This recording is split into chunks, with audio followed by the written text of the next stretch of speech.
ఈ ఆనకాలం వచ్చిందంటే అందరికీ జలుబు జ్వరాలు వస్తూనే ఉంటాయి. కానీ మొన్నొచ్చిన తుఫాన్ దెబ్బకి అందరికీ వైరల్ ఫీవర్లు షురు అయినాయి. అలాంటప్పుడు ఏవి తినబుద్ధి కాదు, నోటికి ఏవి రుచి ఉండదు.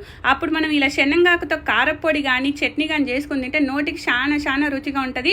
ఇది తినటం వల్ల ఆకలేస్తుందంటే అరుగుదల కూడా చాలా బాగుంటుంది.